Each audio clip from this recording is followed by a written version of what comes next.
Top quality और consistent performance के लिए सिर्फ सिल्वर पंप, नाम याद रखना। રવિન સર, તમારી પાસે હું એશિયન પેન્ટ લઈને આવીશ.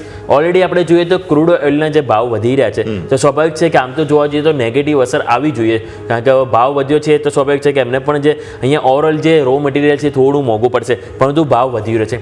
બીજું બાજુ જોઈએ તો કંપની પાસે ઘણા ચેલેન્જીસ પણ છે. ઓલરેડી ગ્રેસિમ છે કે જેમણે ફરિયાદ નોંધાવેલી છે, એમને જે બિરલા ઓપર્સના ગ્રાહકોને બધું જે લઈને. બીજું જોઈએ તો ગઈકાલે આપણને 2 બ્રોકરેજ હાઉસ તરફથી રિપોર્ટ પણ આવ્યા હતા, અને ઓલમોસ્ટ બંને તમે જોઈએ તો એક ન્યુટ્રલ અને એક અંડરવેટ, અને એમનું પણ કહેવું એવું જ હતું કે કંપની પાસે જે ટૂંકા ગાળામાં ઘણા બધા ચેલેન્જીસ છે અને આગળ હવે જવાની ઓપોર્ચ્યુનિટી તેઓ નથી જોઈ રહ્યા સ્ટોકમાં, જેના કારણે તેઓ સ્ટોકને પણ ડાઉનગ્રેડ કર્યો હતો. પરંતુ સ્ટોક સર આજે ટોપ ગેનરમાં જ સામે આવ્યો છે એશિયન પેન્ટ સર.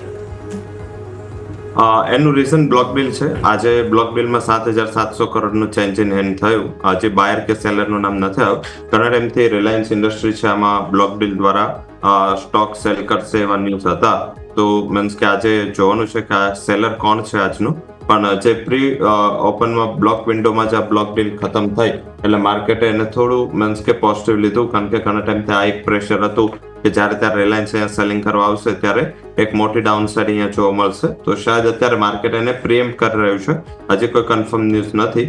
તો મને એવું દેખાઈ રહ્યું છે કે all over fundamental structure wise થોડું વીક છે, કોમ્પિટિશન વધી રહ્યું છે, ફંડ હાઉસીસ એક્ઝિટ થઈ રહ્યા છે. તો આ બધા ફેક્ટર વાઇઝ એવું લાગે છે કે આમાં જો કોઈ ઉછાળો તમને 2280 સુધી આવે છે તો એકવાર અહીંયા પ્રોફિટ બુક કરી લેવું જોઈએ, કે જે લોકો એક્ઝિસ્ટિંગ હોલ્ડ કરે છે એ લોકો અહીંયાથી એકવાર એક્ઝિટ થવું જોઈએ, કારણ કે આ ક્રૂડના પ્રાઇસ પણ થોડા ઇચઅપ થયા છે. તો જે રો મટીરિયલ કોસ્ટનો એડવાન્ટેજ હતો એમને, એમાં પણ થોડું મને એવું લાગી રહ્યું છે કે સ્લાઇટલી થોડું મિસમેચ થશે.